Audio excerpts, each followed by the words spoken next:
So you want to play as toxicologist. You want to be the very best, like no one ever was. Well, that's great, because I'm here to help you. This light is really bright. I'm turning it up.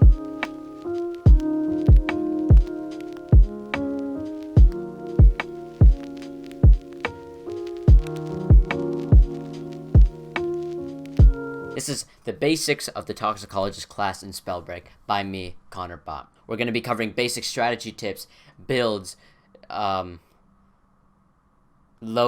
and more. And it's all going to be in under, I don't know how many minutes this is going to be. I haven't even finished recording. Start the timer. First of all, Toxicologist is an up-close damage class. Its specialty in style is up-close burst damage for kills. Remember, when you're toxic, close the distance. The Toxic Gauntlet is like a shotgun and it shoots a cloud. Cool! You already knew that. Now, your first ability is your puddles, but let's move on to something that actually is important, which is Vanishing Miss, which I will refer to as VM for the rest of the video, because I don't want to say Vanishing Miss every single damn time. Your most important ability is amazing for movement and invis, great for engaging fights, and most importantly, closing the distance. Remember, when you're toxic, close the distance. Your next ability is Outbreak, the 75% damage boost when you're invisible. It's amazing. It's your best ability. Without Outbreak, you kinda suck. Without Vanishing Miss, you are the living embodiment of poo. So don't be afraid to wait until you have Outbreak, or at the very least Vanishing Miss, before you push fights. Your main combos are basically using your VM into an Outbreak. Outbreak Invis can also be triggered by the Invis rune or the Shadow Step rune. Toxicologist's entire playstyle is trying to whittle down health as you're pushing someone or as they're pushing you, then closing the distance usually by VM and your runes and getting sweet Outbreak shots. Remember, when you're toxic, close. And the last one has a couple techs you can do with it, like splitting your clouds to go farther, but generally, it's not as important. More importantly, it makes your toxic clouds cover a much bigger radius. And it's great for fighting against pyromancers since they dragon fire your clouds, which if you didn't know, all combination of fire and toxic creates a green fire that does 20 damage per tick. It damages a lot, so be careful for it. It's the main reason why pyromancers counter you so badly. So since VMing is so dangerous around them, the great part about splitting clouds is you can throw it right at them, and that will either stop them from shooting, or maybe you can even get them to DF themselves. Biggest thing, do not let pyros dragon fire your clouds. It will damage you for so much. A key when fighting pyromancers, keep in mind that you do outdamage pyros just by a little bit when you're right close to them. And especially with Outbreak, you will.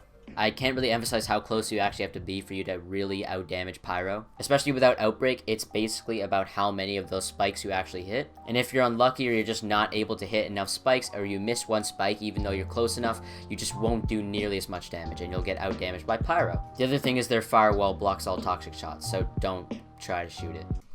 Alright, builds. Some good builds are Focused Mana, Scavenging, and Recovery. This build is very easy to pick up. Focused Mana basically lowers your kill time and just increases your overall damage. Scavenging protects you against third parties, and Recovery just makes you tankier in general. And the other build that I would suggest you try right now in 1.2, because the meta got completely changed for Toxicologist, is Runic Fluency, Fervor, and Escapist. Runic Fluency gives you 2 rune charges and gives you maximum outplay and movement potential. And you can even get 2 Outbreaks if you play Shadow Step or an Invis. Fervor's higher fire rate basically makes combos feel smoother, just makes your toxic shots comes out faster, and generally just raises your general DPS. Escapists make you go zoom. The first one is great for beginners and much easier, while also being good. The second one has the highest potential, but with how much movement prowess it demands, it's harder and more advanced. Focused Mana lowers your time to kill while the other 2 keep you alive. The key part of the second one is really Runic Fluency. The amount of unpredictability that a lot of movement gives you can basically allow you to get a bunch of Outbreak shots in, and because you're moving around so much, you might never get hit. But it does take a lot more practice, so if you're willing to really hit the highest potential you want to with Toxicologist, I would recommend learning that at some point. What about offhands? Well, the best offhands are Pyro and Frost. Honestly, keep in mind that every single offhand gauntlet has its own use, but those 2 are the ones that probably have the highest potential. Pyro works great for the Dragonfire damage and also the high burst mid-range damage. It's also great when you're relatively close to them, but your toxic spikes aren't all gonna hit, and it's just more efficient to do damage with your pyro. So if you're just starting out with toxic and you don't really have a ton of experience aiming with the Frost Gauntlet, I would recommend this one to learn. The other is Frost. Now this is easily the hardest offhand out of all of them that you can carry, but it definitely has the highest potential, and the reason why is that it covers all of your weaknesses.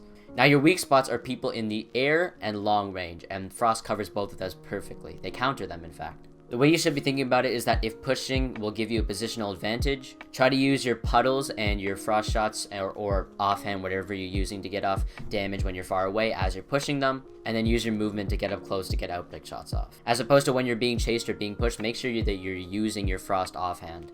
Now let's finish out the loadouts with the runes. The 3 you always want to go for are Spring Step, Dash, and Shadow Step especially. In 1.2 they haven't fixed this yet as of this video, and I still don't know if it's a bug or not, or if it's an intentional buff, but Shadow Step now carries your momentum and goes as far as Dash, so it's honestly just a better dash. Before Outbreak though, Dash is easily your best rune to pick up because it has an extremely low cooldown, but Shadow Step's invisibility will greatly buff your damage after you get Outbreak. Generally, I'll take Shadow Step if it's rare because that's an 8-second cooldown and I can work with that. General strategy is to VM Outbreak, rune Outbreak. If you have runic fluency or you're running that build that I talked about earlier in the video, then you can get 2 off. Let's go back to the Pyromancers. As Pyromancers are your biggest counters. I have to stress this so much. It's not Conduit, it's not Wind, it's Pyro. They are probably the closest to you in aggression, and they also do as much damage as you do at farther ranges than Toxic Gauntlet does. But Pyromancers are also weak at long range, and you can take that to your advantage, which is why a Frost Gauntlet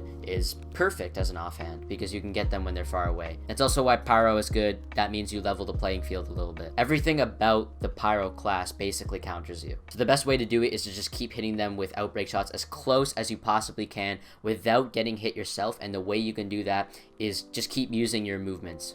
Use your VM when they don't expect it, or right after they've hit a pyro shot so you don't think it's going to get blown up by a DF, or throw it at them. I included this in the basics video because it's extremely important for any toxic player to understand how to counter pyro. End that timer. I got you all ready to play Toxicologist in... I still don't know how long. Please consider subscribing to this channel because I'm going to be putting out the advanced toxicologist guide, which is basically the second part to this one in the future. I'm putting that out along with already the tons of guides that I already have up on my channel. In fact, I've already put out a toxicologist tips video, which includes a lot of the advanced stuff I'm going to be talking about if you want to check that out. I also stream where you can ask any questions, you can play with me, or just hang out. Thanks for watching. I'll see you next time.